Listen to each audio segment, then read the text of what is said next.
Hi there, smart drivers. Talking to you today about going back to school, driving around school areas, school zones, keeping students safe, and keeping your temper under control. That's what we're talking about today.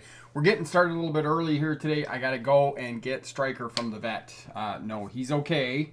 It's just that thing you do when you neuter your pets because it's just better for them and it's better for you and your sanity and all that good stuff. So that's what we're doing. Mallory is here. A is here. Hello. If you're tuning in, let us know where you're tuning in from, what class of license you're going for, how we can help you out. And yes, it is not too early to talk about winter time. Winter time. It's going to be here in a few weeks.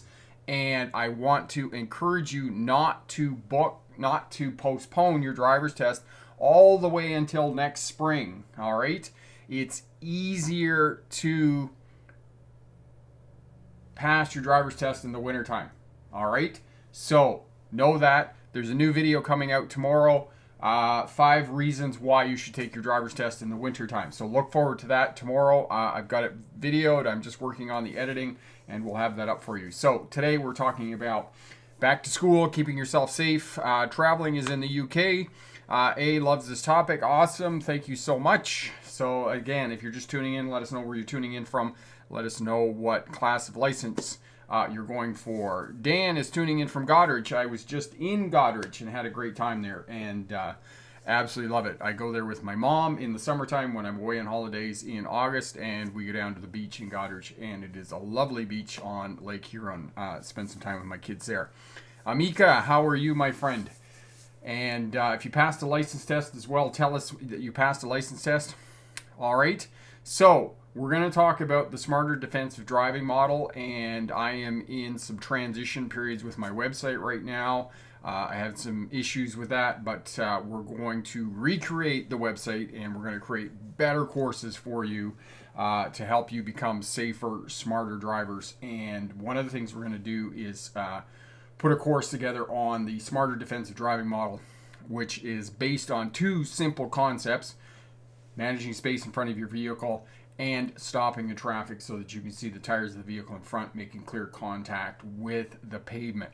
If you can manage that space in front, you are going to be a safer, smarter driver overall.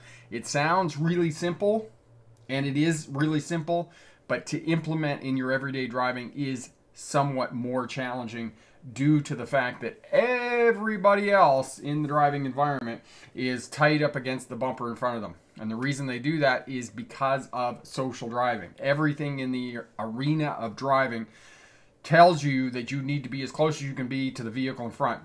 They tell you that you need to be in the intersection when you're making your left-hand turn. You can, but just because you can doesn't mean you should. There are better ways to keep yourself safe when you're driving, all right? Dan, you're taking your G2 to G test in early October. Awesome. That's great, my friend. Chantel, hello from California. I am teaching my 17-year-old how to drive, and I am so nervous, but keeping calm with him. That is awesome. Chantel, that is the most important thing, is to just keep even keel. And my daughter is 13 right now. She'll be 14 in the fall, and it's only like 2 years away. I can't believe it's 2 years already that I'm going to be teaching her how to drive. And when it's your own kids, it's challenging. There's absolutely no doubt about it. Especially keeping your cool, right? When they're just beaking off and giving you grief. And why do I need to do that? And why should I do that? And my brother didn't do that, blah, blah, blah. You know what I'm saying. So there you go, right? Lots going on there with trying to teach your own kids how to drive. And this is why driving instructors, sometimes it pays to have a couple lessons with a driving instructor, and then they can see from a professional point of view that yes, indeed, they do have to do those things, because the way that everybody else drives is completely different to the way that you're trying to teach them how to drive for the purposes of passing a driver's test.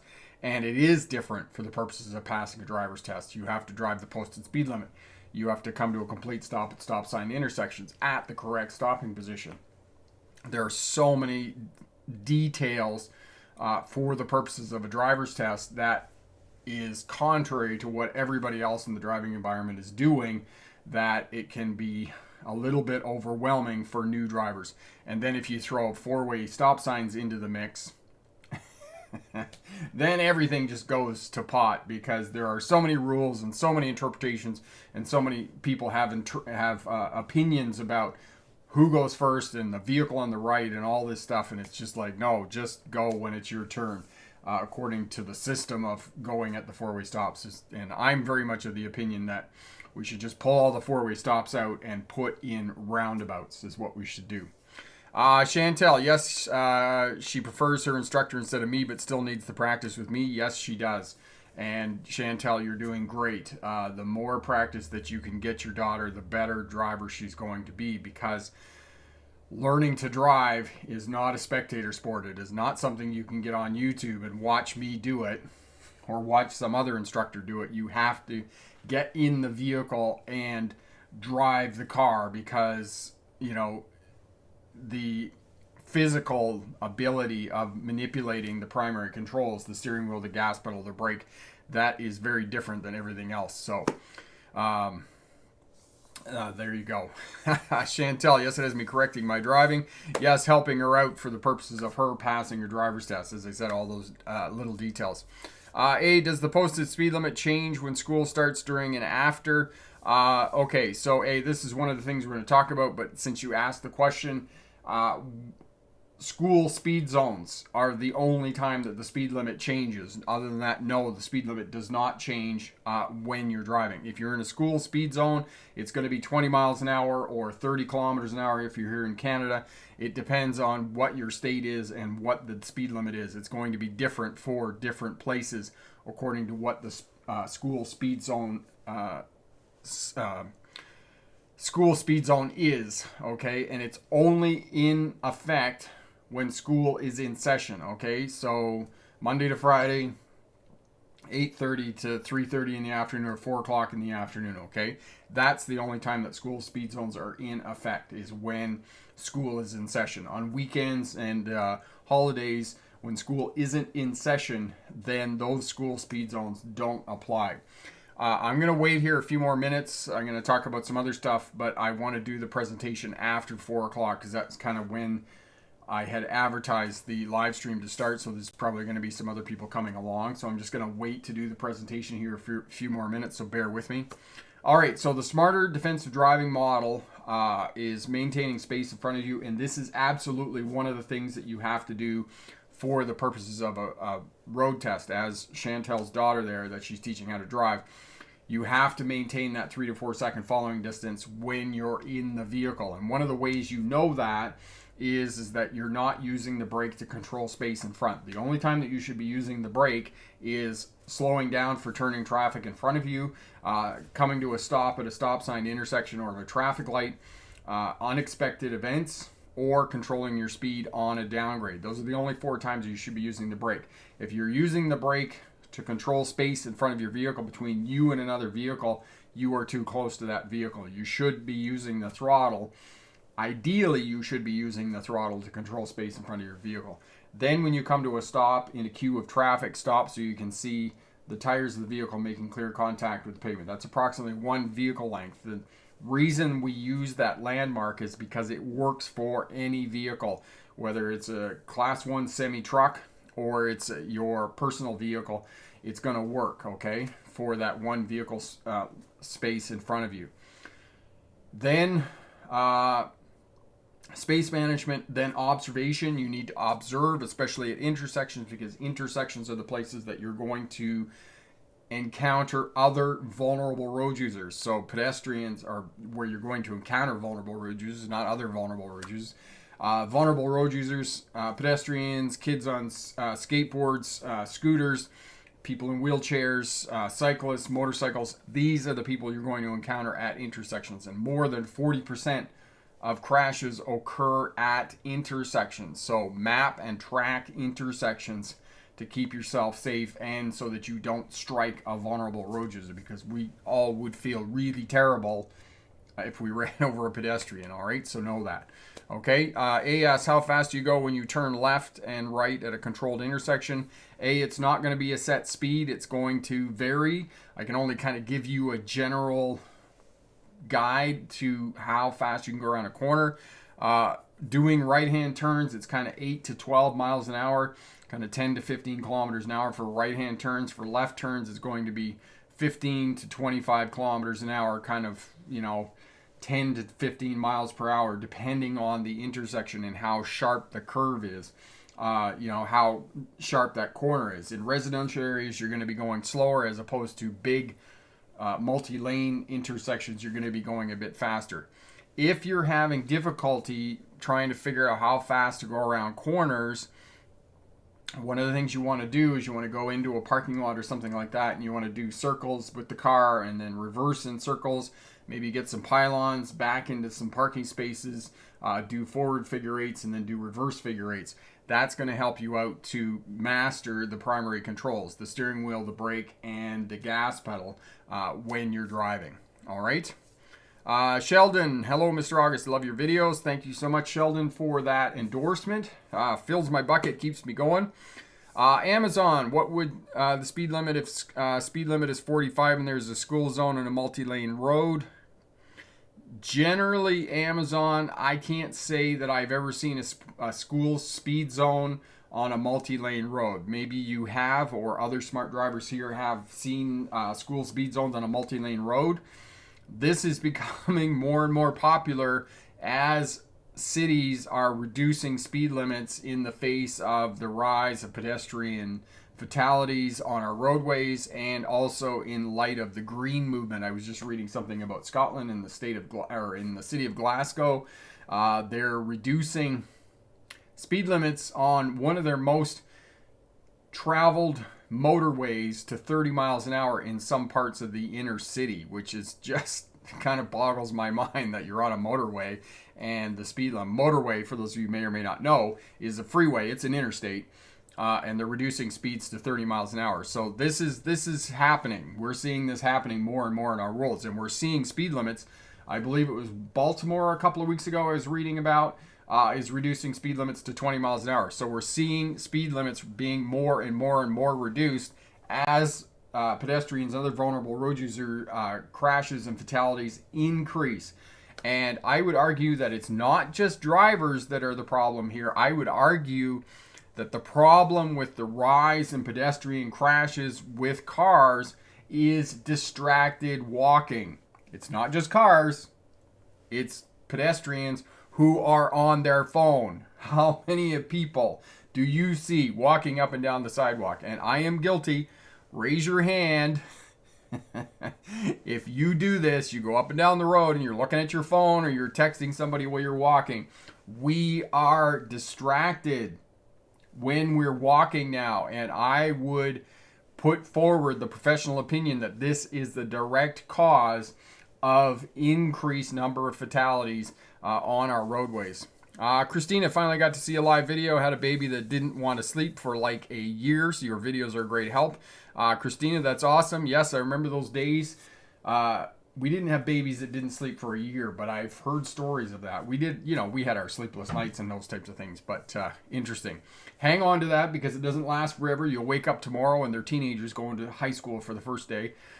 My daughter just went to high school for the first day today, so it's crazy. One day they're babies that aren't sleeping, and then the next day, they're teenagers going to high school, and the saying, the days are long, but the years are short. And that is so, so true. Elevator fan, hello from Monticello. Mallory, hello from Atlantic Canada. Hello, my friend Mallory. Mallory's tuning in from the Maritimes, and I think the weather has gotten better there, has it, Mallory? They're not having any forest fires or those types of things. So awesome, awesome. For those of you just tuning in now, I got started a little bit early because Stryker's at the veterinarian, and I got to go down to the vet. So I got to leave a bit early at 20 to 5, and I got to go down and pick up Stryker from the veterinarian. So I started a little bit early just to get going here and to help you out. So we were talking about the smarter defensive driving model, space management, space in front, keeping that following distance 3 to 4 seconds, and then stopping in traffic so you can see the tires of the vehicle in front making clear contact with the pavement. That is most important, because the number one crash in North America is tailgate crashes, even more so reported to insurance companies than windshield damage. And I've had a lot of windshield damage in my time, and not, touch wood, not many crashes, much more windshield damage. So take that information and put that in place, and keep that space in front of your vehicle. As well, intersections, observation, because intersections are where you are going to cross paths with vulnerable road users, pedestrians, kids on skateboards and scooters, people with wheelchairs, cyclists, motorcycle riders, okay? Intersections are where you are going to find these people. So observe at intersections. Reversing, 360-degree scan, looking out through the back window if you're going through a driver's test. Use your backup camera, use your mirrors, use all your tools to keep yourself safe when you're reversing. Changing lanes, shoulder checking, okay? Even if you have blind spot detectors in your vehicle, continue to shoulder check to keep yourself safe. As I say, not shoulder checking when driving is to gun safety what not checking to see if a weapon is loaded. These two things are the same thing. Why would you move a 4,000-pound vehicle at speed, change directions, and not shoulder check? It's the same reason. You never pick up a weapon and not check to see if it is loaded. Okay? So, Corey's here. Corey is Bricks for Wheels. Hello, my friend Corey. Thanks for tuning in. Klaus tuning in. Hello, my friend. Evan is here. Yes, that's right. So when you're in a slip lane and you're turning right and you're moving out onto the highway, signal left. Exactly what Evan said. That is absolutely true. Mallory, the weather was great here today. Just a little windy, but the temperature was nice. Okay, love the wind, my friend. Love the wind. They had wind in Ontario. We don't get a lot of wind here in the mountains. So when I experience wind, it's very refreshing. Klaus, doing awesome. How are you, my friend? Elevator, I've seen the bus drivers let other cars go before deploying their stop sign and activating their red lights. Yes. Brad, so a cat is a weapon. I'm curious how a cat's a weapon. But anyway, yes, bus drivers, school bus drivers. We're going to talk a little bit about school bus drivers. I'll get to the presentation here in just a moment. School bus drivers, yes, will, if traffic is bunched up behind them, because for the most part, school buses will go slower than other traffic because they're driving the posted speed limit. So therefore, if traffic is bunched up behind them and around them, they will slow down and allow other vehicles to go around them before they put on their red flashing lights and they pop out the stop sign, all right? So, know that exactly what was just said there. Brad, it was car, not cat. Brad, yes, it can be a weapon. You can use your car as a weapon, absolutely. There have been all kinds of documented criminal activities with motor vehicles. And so, yes, it can be a weapon for sure. And you can be charged with criminal negligence if you are intentionally trying to harm someone else by driving over them with your car. Do you have one hand on the steering wheel when you reverse? Yes. That is the one time that you can put one hand on the steering wheel and be manipulating the steering wheel with one hand is when you're reversing. And the other piece is that put your other hand behind the passenger seat. That way it will help to get your hips around to look out through the back window. Evan, on black ice, travel travel at 45 miles or even in rain, go 2/3 of the posted speed limit. Some of those might be a little slow speeds, Evan. And the other thing about ice that you can't see, oftentimes you don't see it. But there are times that you will know there is ice on the roadways. Most of the time it's found in the morning, the early hours. And the reason for that is because traffic is reduced. So it's like a flowing river. In the quiet parts of the river is the parts that freeze first. It's the same thing if you don't have any traffic on the roadway. That's the parts that will freeze first. So there's 5 places where the ice will form. Bridges and overpasses freeze first. Any place where the roadway runs past a body of water. high elevations, low elevations, and then there's one I missed. Any place that lies in shadow, like a skyscraper, a building, a mountain, hill, or anything like that, where the roadway lies in shadow. These are the places where ice is going to form. And yes, it may catch you out, but know that usually in the morning, usually when there hasn't been a lot of traffic on the roadway, that's when you're going to find ice on the roadways. Dan drove in torrential rain at night a few weeks back. Was inexperienced. Slowed down from highway speed. Used fog lights. Glad traffic was minimal. Yes, the first time that you drive in rain at night, it can be an awakening, to say the least. Even though you might be nodding off a little bit or feeling some fatigue, you are definitely going to be awake when that happens in torrential rain driving at night, and it can be challenging to see. And Corey will put up the video for you on night driving, and all the skills in the night driving video you can use to drive in inclement weather, driving in torrential rains at night and those types of things, because you're looking for landmarks, you're looking for utility poles, you're looking for road signs along the roadway, you're looking for the fog line, you're looking for concrete medians, intersections, lights along the intersections, those types of things. Anything that will help you to be able to find the roadway at night is how you're going to drive in inclement weather. Klaus, I'm great, thank you. We don't have often wind here in the Alps, southeast Bavaria, so in the Alps there as well. Here is the same thing here in the Rocky Mountains. We don't get a lot of wind for whatever reason, probably because of the mountains. How far does the instructor take you on the highway?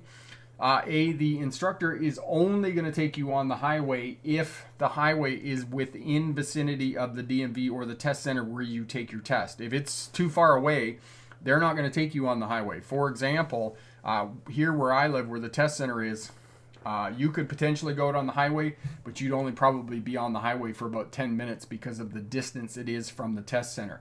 So know that, just kind of figure that out. This is where I'm taking my driver's test, and the highway's way over here. It's a 5-minute drive. So think about it. Most locations, on average, your driving test is going to be 15 minutes.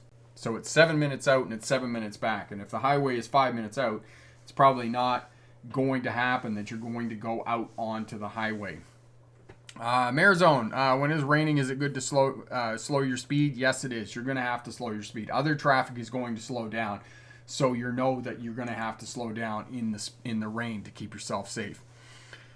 Corey's put up the video there for practicing during the time and day in and around the test center. That's going to help you out for sure. Excellent. Thanks, Corey.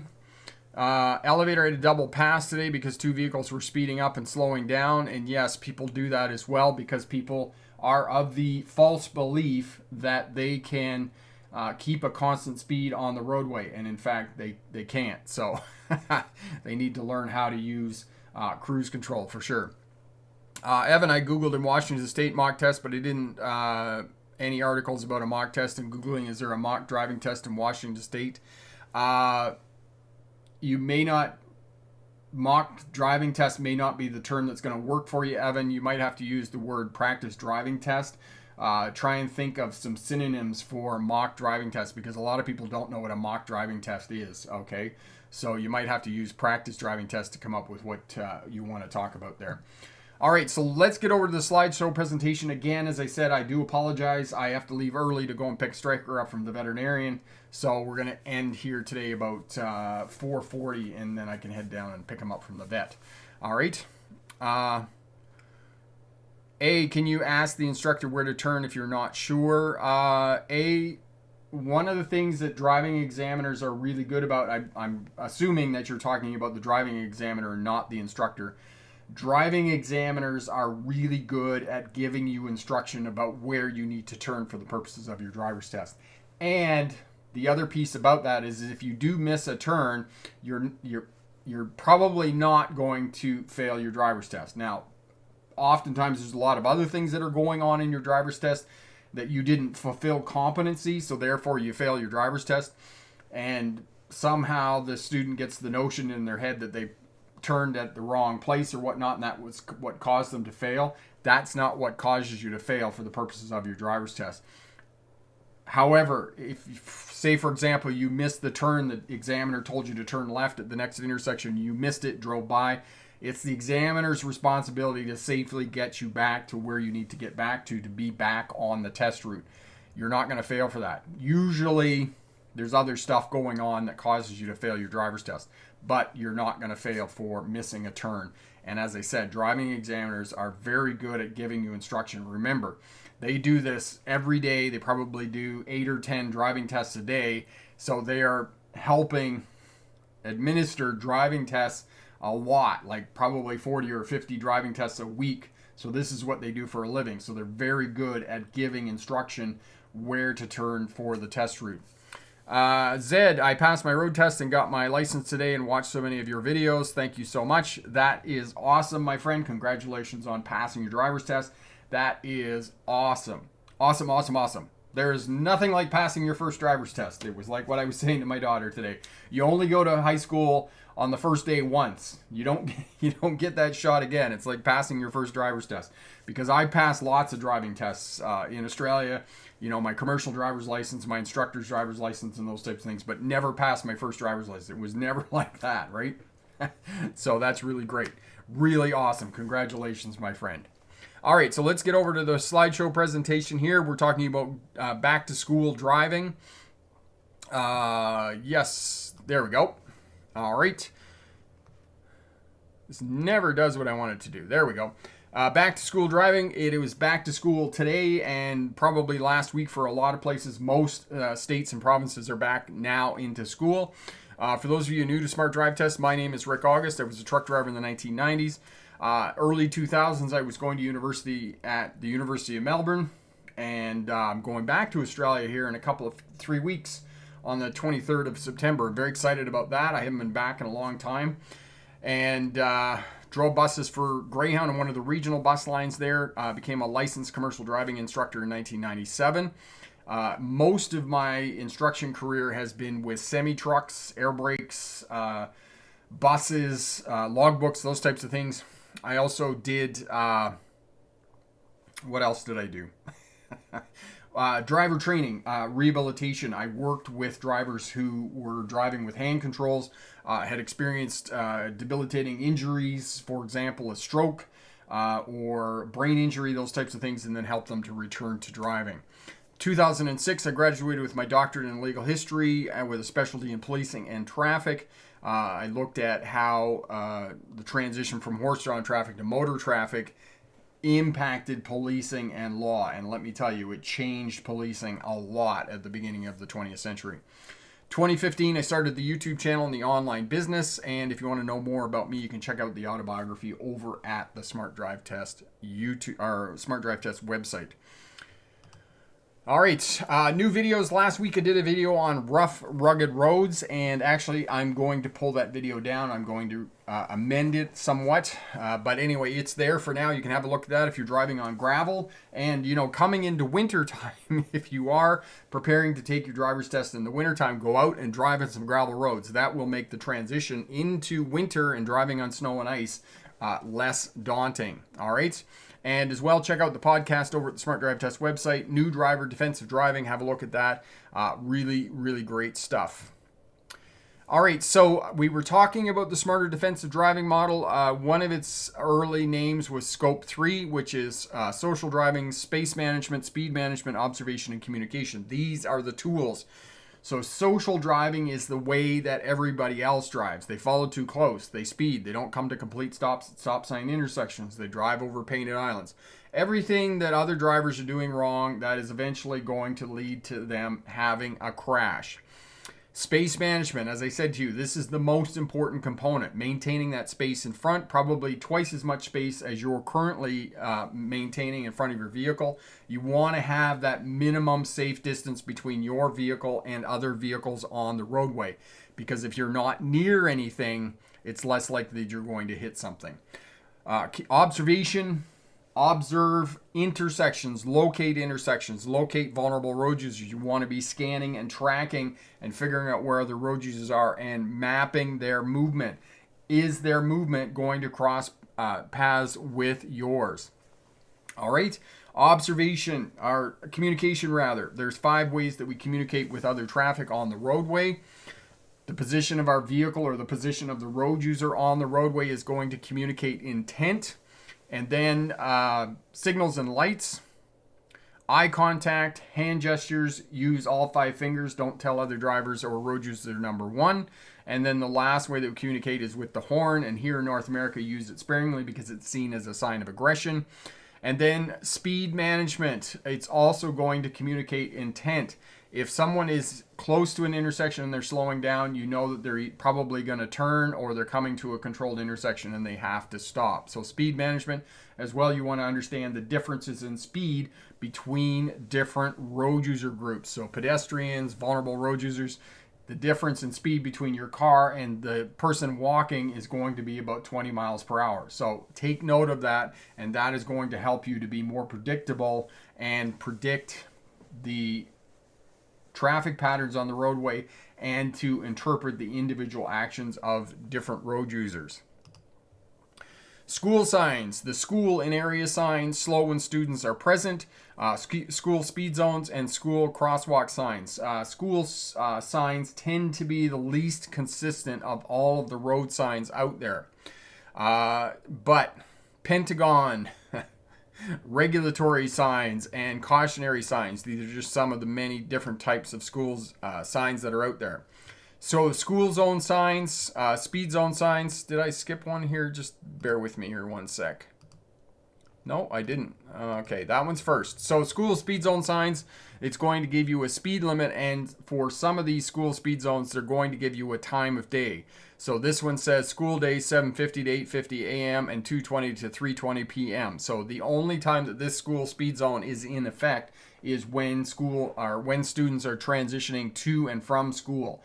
Okay, in the morning and in the afternoon is when the speed limit is in effect. So sometimes you're going to have to read the signs to know when the reduced speed limit is in effect.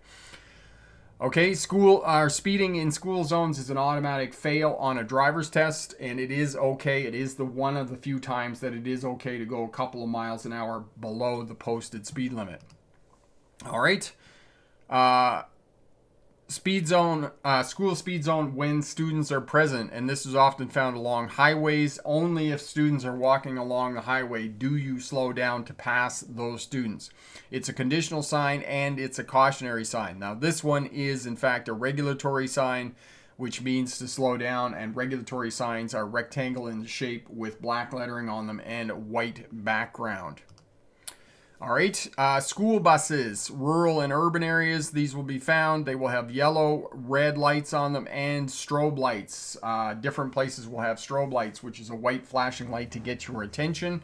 And they have an extended stop arm. Now, someone told me all the details of school buses in Ontario, that it was different than other places. Well, they're not different. The concept is all the same. If the vehicle is slowing down, they're letting off passengers or they're picking up passengers, then you need to come to a stop. You need to wait till the bus resumes its speed. And sometimes, as we were saying early on in the comments in the chat here, when the bus takes off, sometimes it'll pull off the shoulder of the road and let the other traffic to pass and get around it to facilitate traffic flow. So buses aren't big evil things, right? They're trying to protect our most valuable commodity, which is children, right?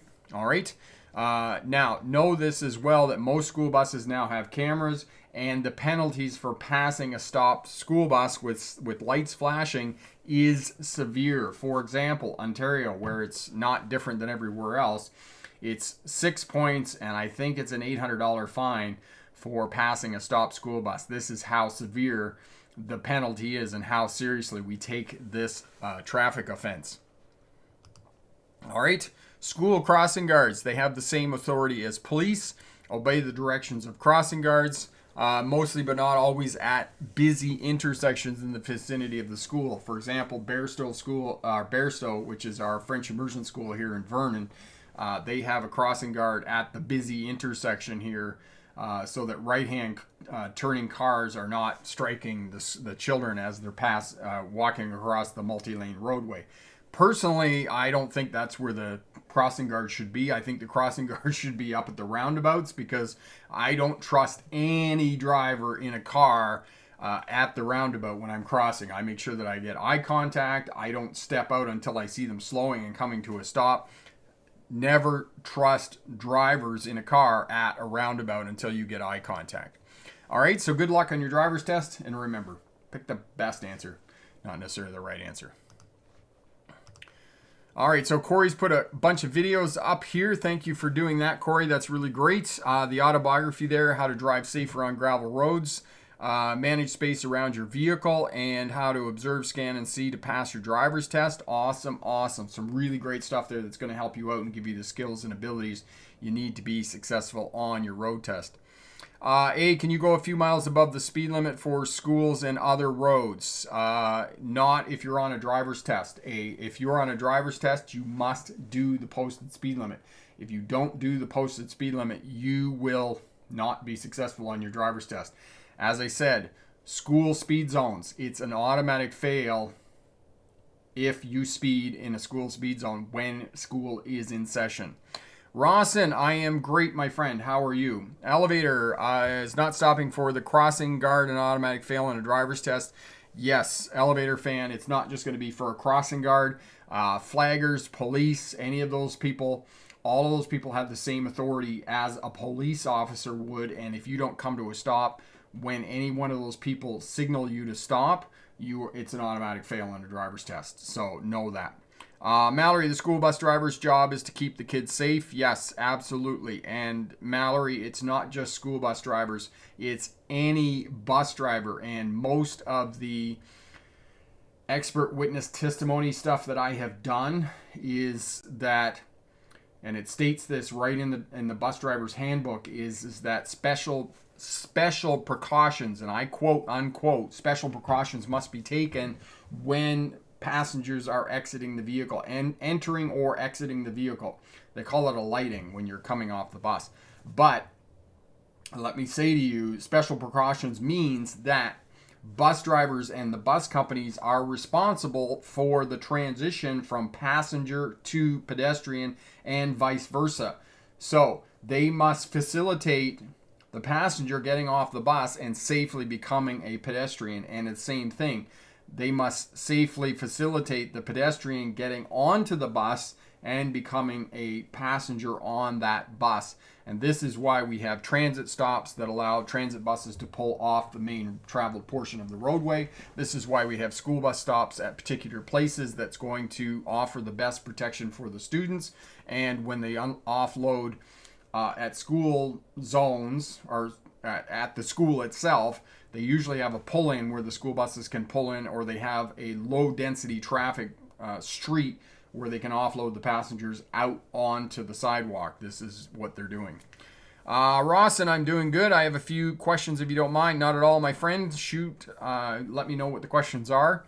Elevator, I've seen drivers not stop when the stop sign is out and the red lights are activated on the bus. Elevator, for whatever reason, that happens all the time with school buses. And as I said, police and authorities are beginning to crack down on this. All of these buses now have cameras, and this camera video is now being used to prosecute and convict drivers of dangerous driving passing a school bus. Christina, I always hold my breath when I see kids get off a bus. I've seen lots of people passing buses before. Yes, and I don't get it. I don't get it. When people pass school buses when the lights are flashing and kids are getting on or off the buses. It's like, really, is your, like, what is the psychology behind that your life is that much more important than other people in the world that you need to pass a school bus? Now, I understand for some, and I've seen some of these interviews with police, and when we have this time of year when kids are going back to school and those types of things, and they pull drivers over, and drivers are completely oblivious. They're completely unaware. They're completely ignorant of the driving rules, or they just didn't see the bus. There was one I was watching last year on this footage where the school bus stopped at an intersection in a residential area, and the driver just blew through the intersection, didn't even notice the bus with its lights on, and the police pulled him over, and they're like, oh, I didn't see them. What are you talking about? I didn't know I had to stop. So in some cases, it's ignorance and oblivious. The drivers are oblivious to what's going on. In other cases, it's sheer arrogance that my life is worth more than yours and my time is worth more than yours and I'm in a hurry. Mallory, back in the day when I would come home from school, I would get off the school bus and cross the road. Yeah. And, that's when it makes it challenging. That's when it makes it difficult because you're crossing a whole lane of traffic without any protection. So, Rawson, can your driving instructor drive you to the BMV exam and you can use a driving school car for your test if you don't have a car? Rawson, yes, as you can use a car from a driving school. You can go to the driving with the driving instructor to the BMV, and you can take your driver's test, and then they'll take you back home. Okay, so yes, you can absolutely do that. All right, Klaus, we have crossing guards at schools here in Germany too. Excellent. All right, so we talked about the smarter defensive driving model. Social driving is what everybody else is doing in the driving environment that's completely different and against what the principles of safe driving are. All right. Following too close, speeding, not coming to a complete stop at stop sign intersections, not signaling. And I know that there are lots of drivers out there that get excited about other drivers not signaling their intent, but it's just a matter of course. It's a matter of fact. It's what's going to happen when you're driving. Other drivers are not going to signal when they change lanes or make turns or those types of things. Look for the other signals, the position of the vehicle on the roadway, its relative change in speed. Is it slowing down? Is it speeding up? Because usually if they're going to change lanes, they're going to speed up a little bit. If they're making turns, they're going to slow down and those types of things. So take note of the speed of the vehicle. Take note of its relative position, in relation to where it is in an intersection or a turn or those types of things. There are other things that are going to tell you what the intent of the driver is without actually having traffic signals. Elevator, students getting off the bus need to look both ways before crossing the street, and they need to wait for the other bus driver to signal them to cross.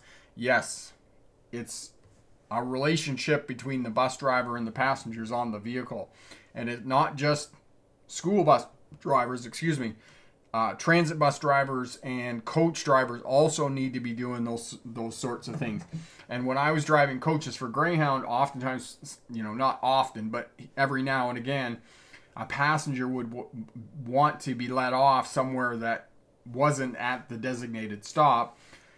As long as it was safe, as long as I could get in next to the curb and then I could get their luggage out of the bins underneath the bus, I would, I didn't have a problem with letting them off. But if it wasn't someplace safe on the edge of the road or something like that, no, I wasn't going to do it, because it's not just the passenger that wants to get off the bus. It's the safety of the remaining passengers on the bus too that you got to keep in mind when you're driving a bus. Dan, always expect the unexpected. Yes, indeed. Try and be as predictable as you can. And it's not expecting the unexpected. It's figuring out and reading traffic patterns and interpreting the actions of individual road users and figuring out when another road user is going to do something unpredictable. Now, don't get me wrong and think that I'm saying there's no such thing as a traffic accident. There are such things as traffic accidents. For example, I saw one on Twitter just today where this Cadillac Escalade is bombing down the interstate and loses control of the vehicle and just drives into the side of a semi-truck. That's an accident. There's nothing the semi-truck driver could have ever done about that, because the guy just lost control of the Escalade and just drove into the side of the semi-truck. There's nothing you can do, right? And I was, power over driving instructors. I've had many of them over the years, and they throw on a video where the tractor trailer driver's driving down the interstate and a vehicle on the other side comes across the median and plows into the truck. And they're like, oh, what could you have done in this situation? I'm like, nothing really.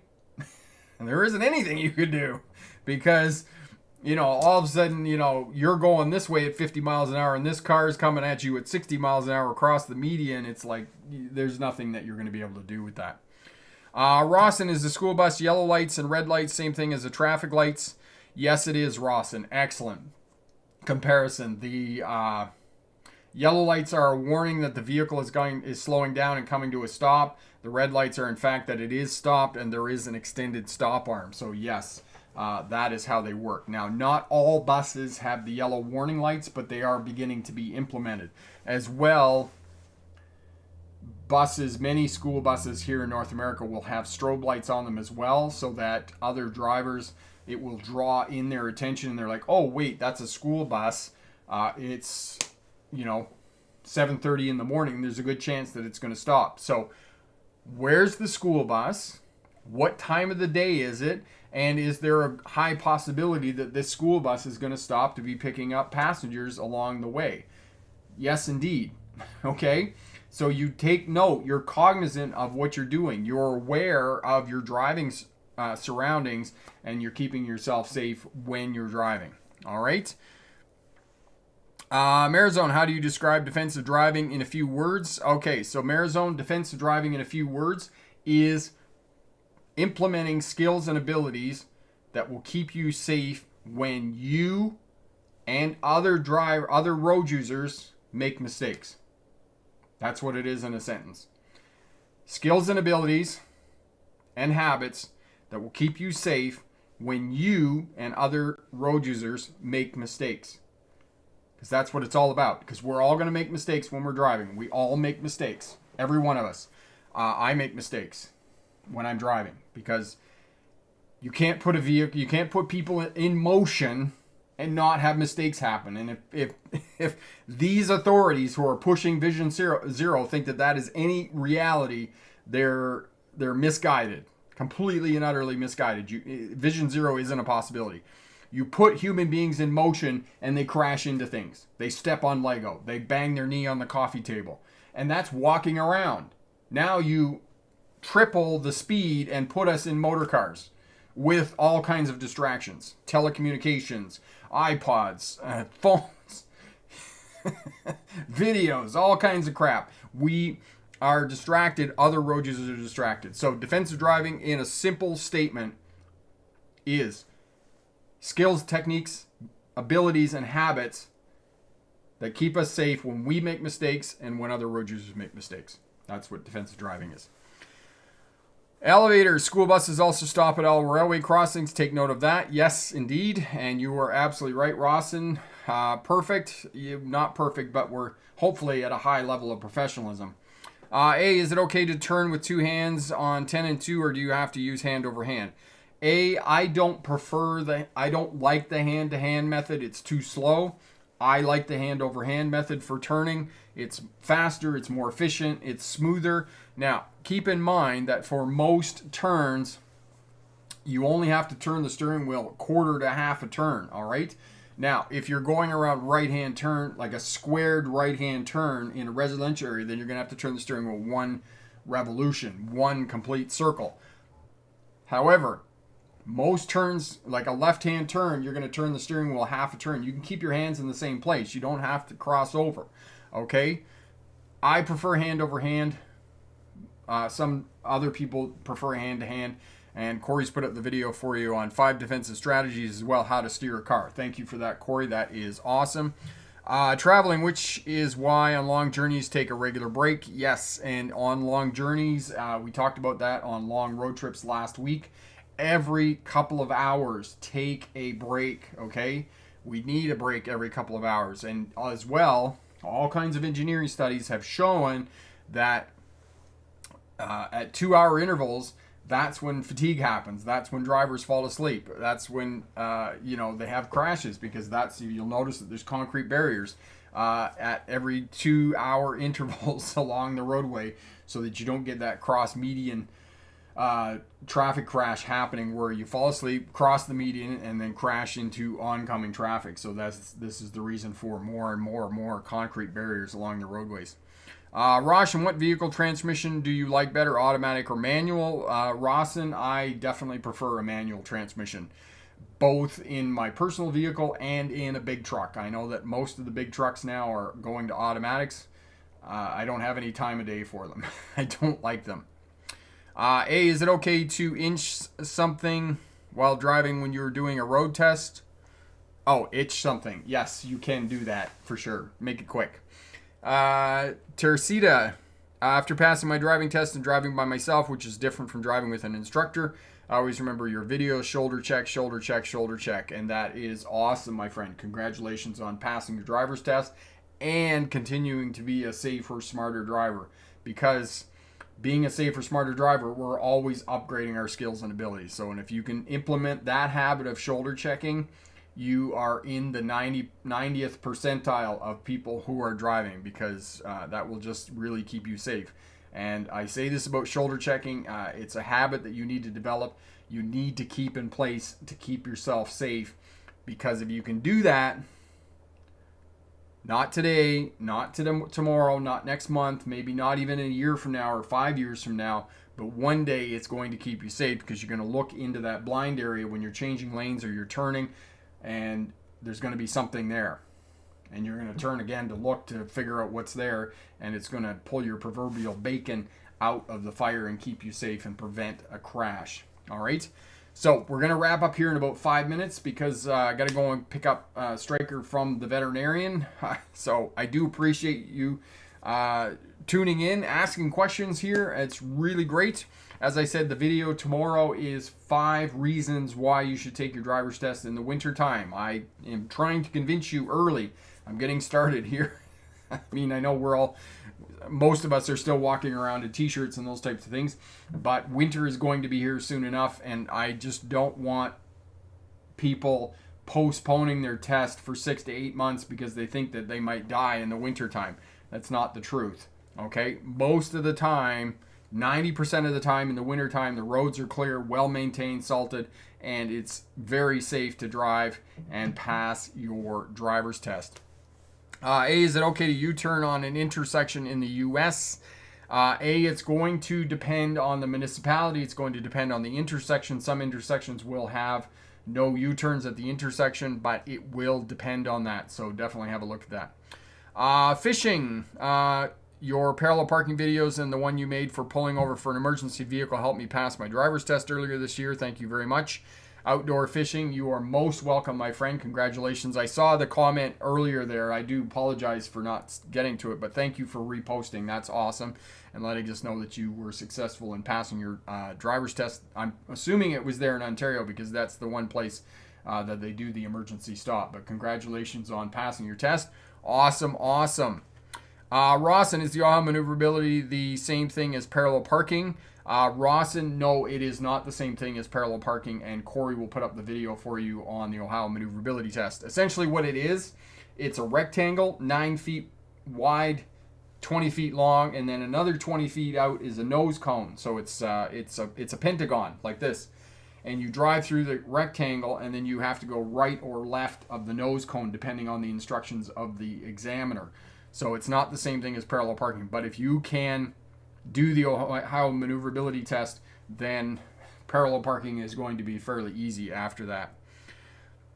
Marizone, you are the best, Rick. Thanks for all your help and professionalism. You are most welcome, my friend. Thank you for being part of the Smarter Driver community. Rawson, yes, okay, we answered that question. Dinner time, see you next week. All the best, Elevator, all the best. Thank you so much, my friend. Klaus, when I drive to work in the morning, I'm passing a school zone. A lot of drivers don't stop at the crosswalks. Yeah, that's unfortunate when they don't do that for pedestrians. And what is the difference between uncontrolled intersection and controlled intersections? So controlled intersections are traffic lights, stop signs, and yield signs. Uncontrolled intersections are any intersections that don't have signs controlling the actions of traffic along that roadway. Klaus, good night, my friend. All the best. Does the car size make a difference? Car size does make a difference if you're involved in a car crash. And this is one of the concerns of electric vehicles is that most of them weigh 40% more than their ICE competitors, internal combustion engine competitors. So yes, it does make a difference. If you're in a Humvee and you hit somebody in a Honda Fit, it's not likely that the people in the Honda Fit are going to survive the crash. So yes, it does make a difference of the size of vehicle that you're driving on the roadway. And this was one of the trends a little bit some time ago in the 1990s that everybody moved to SUVs because they thought they would be safer. And then, of course, everybody got SUVs and nobody was safer. So, yeah. Larry, thank you so much for the 5 stars. You're the best. You're the bestest. Sports Talk. Parking in a college campus is very busy and hard to find parking. Sports Talk, yes, right now it's going to be incredibly difficult. But as I said to my daughter this morning when she said, oh, school is so crowded right now, college campuses, by the time you get to October, it's not going to be crowded anymore, okay? So just bear with the rush for right now. Mallory, give school buses on the road lots of rooms. Yes, indeed. All right, so it's 4:40. We're going to wrap it up there. If you passed your driver's test in the last couple of weeks, congratulations. And if you have a driver's test coming up in the next week or so, good luck on that. And remember, pick the best answer, not necessarily the right answer. Have a great night. Bye now.